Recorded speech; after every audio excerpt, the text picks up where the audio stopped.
So இங்கே பாரு conventional procedure கட்டில் வந்து பார்க்கணும். இங்கே வந்து எக்ஸ்ரே அப்படின்றது வந்து ஓல்டு பழசு பண்ணிட்டு இருந்தாங்க ரேடியேஷன்ஸ்லாம். இங்கே பாரு யூரோகிராஃபி பைலோகிராஃபினா ஒன்று தான். அது ஐவி வந்து கொடுத்து ஃபில்டர் ஆகும். யூரோகிராஃபினா வந்து யூரிட்டர் மட்டும் வந்து பார்க்குறது. அதே பைலோகிராஃப் மிச்சூரிட்டி சிஸ்டம் மிச்சூரேட் பண்ணும்போது ஃபஸ்ட் பிளேடர் வந்து ஃபில் பண்ணிடுவாங்க. அதுக்கப்புறம் மிச்சூரேட் வந்து எக்ஸ்ரே பண்ணுவாங்க. அப்புறம் ரிஃப்ளெக்ஸ் பார்ப்பாங்க. ரெட்ரோகிரேட் யூரோகிராஃபினா யூரிட்டருக்கு மட்டும் வந்து போடுவாங்க. ஆனால் பைலோகிராஃபி அப்படின்றது வந்து பிளேடருக்குள்ள போயிட்டு பிளேடர்லேருந்து நம்ம வந்து யூரிட்டரில் கத்திக்கிற விட்டு பைலோகிராஃபி வந்து பார்க்குறோம். அனாட்டமி. ஸோ ஆண்டோகிரேட் அப்படின்றது வந்து நம்மளோட கிட்னி இருக்கு இல்லையா, அந்த கிட்னியில் வந்து நம்ம பர்கியூட்டனியஸை இன்செக்ட் பண்ணோம் பெல்விஸில். ரெட்ரோகிரேட்னா வந்து அதுதான் இந்த யூரிட்டர் வச்சு பண்ணுறது. ஓகேவா? இன்டர்வெனஸ் யூரோகிராஃபி ஆர் பைலோகிராஃபி. ஸோ இந்த பீஸ் என்ன கொடுத்துருக்காங்க, ஐவி இன்ஜெக்ஷன் பண்ணியிருக்காங்க, அவ்வளோ கொடுத்துருக்காங்க. இங்கே வந்து நம்ம வந்து ஒரு ஸ்டோன் பார்த்தோம். அந்த ஸ்டோன் அப்படின்றது வந்து நார்மலாக இருக்கும்போது அப்புறம் 5 மினிட்ஸ் ஸ்டார்ட் பண்ணி 0 மினிட்ஸ், அதுக்கப்புறம் 5 மினிட்ஸ், அதுக்கப்புறம் 15 மினிட்ஸ். 15 மினிட்ஸ் ரொம்பவே பல்ஜாக இருக்கும், 5 மினிட்ஸ் கொஞ்சம் பல்ஜாக இருக்கும். அதான் ஐவி இன்டர்பிரிட்டேஷன் அப்படின்றது வந்து ஃபர்ஸ்ட் என்ன பண்ணுறோம்னா வந்து 2 ட்வின்ஸ் இருக்கலாம். அந்த 2 ட்வின்ஸ் ஒருத்தங்க அவங்க 2 பேரும் வந்து ஸ்கூலுக்கு போகிறாங்க. இவன் இந்த ஸ்கூலுக்கு போகணும், இவன் இந்த ஸ்கூலுக்கு போகணும். ஆனால் 2 பேரும் அந்த ஸ்கூலுக்கு போகணும், இடையே ஓடிக்கிறாங்க. இந்த வேற ஸ்கூலுக்கு போயிட்டாங்க. ஸோ இது வந்து ஹார்ஷ் அப்பியரன்ஸ். இதே தான் நமக்கு வந்து எப்படி தெரியுது வந்து flower vase hand shake sign. இது வந்து ஒரு கன்ஜெனிட்டல். ஸோ இந்த டர்னர் சிம்பிள் கூட வந்து அசோசியேட் இருக்குது. அது ஏன் அசோசியேட் இருக்குன்னு தெரியல. ஸோ ஓகேவா, இந்த 2 பேர்ல வந்து ஒருத்தர் வந்து நான் இந்த ஸ்கூலுக்கு தான் போவேன்னு சொல்லிட்டு போயிட்டான். அப்போ இன்னொருத்தர் வந்து இவனை பார்த்து இவன் கூட எங்கே போயிட்டான், இவங்க போவேன் இவங்க கூட எங்கே போயிட்டான். ஓகே, இது வரது வந்து காஸ்ட். ஸோ இது இந்த பக்கம் போச்சு, அவன் தான் ectopic kidney cross fuse ectopic kidney. இது முடிச்சிட்டான். ஸோ இது வந்து ட்வின்ஸோட கதை. சென்டரில் சைடில் அதே வந்து ஒரு அப்பார்ட்மெண்ட் இருக்குது. அதாவது எங்கள் வீடு வச்சுக்கோ, மேலே ஒரு பார்த்து கீழே பார்த்து. அப்போ ஒரே கிட்னியில் வந்து 2 வீடு வந்து டியூப்ளெக்ஸ். அதே டியூப்ளெக்ஸ் வந்து மேலே இருக்கிற பார்த்து வந்து அடிச்சிருச்சு. அது எப்பவுமே வந்து ஃபிளாட் ஆகிட்டு இருக்கும். கீழே இருக்கிற பார்த்து தனி சாலில் போயிடும். அப்போ மேலே இருக்கிற அப்ஸ்ட்ரக்ஷன் ஆயிருந்துச்சுன்னா வந்து ஹைட்ரோனஃப்ரோசிஸ் ஆகும். அதுக்கப்புறம் இப்போ நம்ம கீழேருந்து வந்து இன்ட்ராவீனஸ் யூரித்ரோகிராஃபி பண்ணும்போது ஆக்சுவலி வந்து மேலே இருக்கிற பெல்விஸ் அங்கெல்லாம் வந்து போகல. கீழே இருக்கிற பெல்விஸ் என்ன வருது, கீழே இருக்கிற பெல்விஸ் யூரிட்டர் அப்படின்றது வந்து லிலி ஃபார்ம் ஆகும். அப்போ அது வந்து புஷ். அப்போ இந்த ஃப்ளவர் வந்து பார்த்த பிறகு நிறைய ஃப்ளவர் கலெக்டிங் டக்ஸ் வந்து ஃபார்ம் பண்ணுது. ஏசிம்டமேட்டிக் அட்வான்ஸ் கேசஸ் யூடி பெயிண்ட் பிரஷ் அப்பியரன்ஸ் இல்லை பொக்கே அப்பியரன்ஸ். ஸோ இப்போ நம்மளோட பெல்விஸ் இருக்கு, இது வந்து கேலசிஸ் இருக்கு. பெல்விக் கேலசியல் சிஸ்டம் இருக்கு இல்லையா, அங்கே பெயிண்ட் பிரஷ் அப்பியரன்ஸ் இந்த மாதிரி வந்து அப்பியரன்ஸ் இருக்கும். ஓகேவா? பெல்விஸ் வந்து நமக்கு வந்து கலெக்டிங் டக்ஸ் வந்து இருக்கும். அது வந்து டைரக்டாக இருக்குது. அதுக்கப்புறம் வந்து கேலஸ் வந்து டைரக்டாக இருக்குது. இது ரெண்டும் சேர்ந்து ஓகே. மேலே மட்டும் இருந்தால் வந்து பெயிண்ட் பிரஷ் அப்பியரன்ஸ்.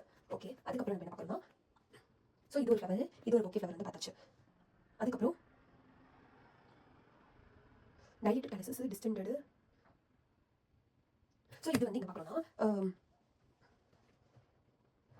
இங்கே வந்து எங்கேயும் ஒரு இடத்துல வந்து அப்ஸ்ட்ரக்ஷன் இருக்குது. ஸோ இந்த 2 வரதுக்கு முன்னாடி ஸோ ஃப்ளவர் இருந்தால் வந்து பாம்பு வரும். பாம்பு வரதுக்கு முன்னாடி நம்ம வந்து இங்கே நம்ம வந்து பெல்வி யூரிட் ஜங்ஷன் இருக்கு, அங்கே அப்ஸ்ட்ரக்ஷன் பண்ணிடும். அப்ஸ்ட்ரக்ஷன் வந்து எல்லாம் டைரக்ட் ஆகும். அது வந்து யாரோட டிஃபரன்ஷியேட் பண்ணால் நமக்கு வந்து எக்ஸ்ட்ரா டிஃபரன்ஷியேட் பண்ணலாம். அப்போ டைரக்ட் கொடுக்கும்போது அது எல்லாமே வந்து கிளியர் ஆயிடுச்சுன்னா வந்து அது எக்ஸ்ட்ரா கிளியர் ஆகலைன்னா வந்து அந்த டைரக்டேஷன் ஆகிறது வந்து இன்னும் அதிகமாகும். அதான் வந்து பெல்வி யூரிட் ஜங்ஷனுக்கு ப்ராப்ளம் இருக்குன்னு அர்த்தம்.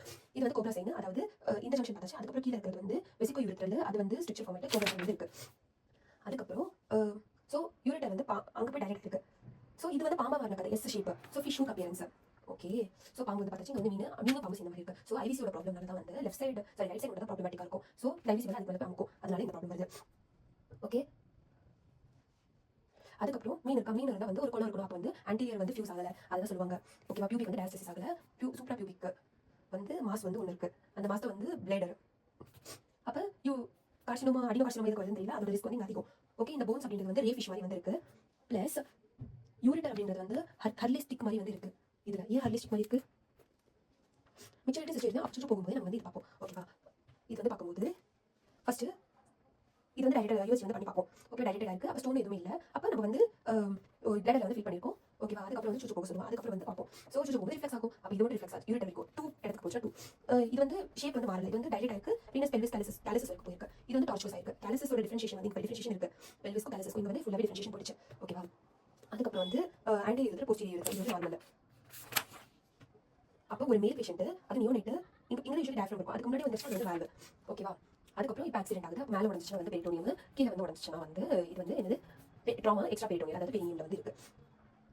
ஸோ இப்போ யூரினரி உடையில யூரிட்டர் உடஞ்சிருக்கு. அப்போ போலீஸ் கட்டிட்டு நம்ம கொடுக்கக்கூடாது. ப்ளீடிங்கோட பேஷண்ட் வரும். அப்போ நம்ம வந்து கான்ட்ராஸ்ட் மட்டும் கொடுப்போம். அப்போ வந்து இங்கே வந்து எல்லாம் மிக்ஸ் ஆகிற மாதிரி வந்து தெரியும். அதுக்கப்புறம் ஸ்ட்ரிக்சர் இது வந்து என்னோட கதை. அப்போ ரீகரண்ட் இன்ஃபெக்ஷன் இருக்குன்னா வந்து உங்களுக்கு வந்து என்ன வந்து ஸ்ட்ரிக்சர் ஆகும். அது ஃபர்தராக வந்து ரீகரண்ட் யூடி வந்து காஸ் பண்ணும். ஏன்னா ஸ்டாசிஸ் ஆகிறதுனால. ஏன் வந்து இது மேலே இருக்கிறது வந்து இல்லைனா இது அவ்வளோ டைரக்ட் இருக்குது. அங்கே இருக்கிற நெஃப்ரான்ஸ் ஒர்க் ஆகல. அப்போ வந்து அது கான்ட்ராஸ்ட் எடுக்காது. ஸோ அதனால அது வந்து குரூப்பிங் இல்லை வந்து கான்ட்ராஸ்ட் எடுக்கல. வந்து இங்கே ஹர்ட்லி சைன் வருதுன்னா நார்மலி வந்து எல்லாம் கவராக இருக்கும்போது இன்ட்ராமியூரலி ஆப்ளிக்கா வந்து ஓப்பன் ஆகுது. ஓகே, அழகாக ஸ்மூத்தாக ஆப்ளிக்கா ஓப்பன் ஆகும். ஸோ இதான் மசில் பிரச்சனை, அழகாக ஸ்மூத்தாக ஆப்ளிக்கா ஓப்பன் ஆகும். ஆனால் இதில் வந்து முன்னாடி ஓப்பன் இருக்குது, பிளேடு கொஞ்சம் எவர்ட்டடாக இருக்குது. அப்போ அந்த ஸ்மூத்தாக ஆப்ளிக்கா ஓப்பன் ஆகாது. அப்படியே வரும், டக்குன்னு ஆங்குலேட் ஆகிட்டு ஓப்பன் ஆகும். அதனால வந்து ஆப்டிக் சைன் வந்து பிரச்சனை இருக்குது. க்ரானிக்கலாக லாங் ஸ்டாண்டிங் வந்து வெளி உலகத்தில் வந்து இருக்கிறது இரிட்டேஷன் காசு ஆகும். அப்போ யூரோபீலியம் டிரான்சிஷன் எபிதிலியம் அப்படின்றது வந்து மெட்டாப்ளேசியா ஆகிட்டு அடினோ கார்சினோமா வந்து மாறுது. கிளாண்டுலர் எபிதிலியம் அதுக்கப்புறம் வந்து கேன்சர் ஆகுது.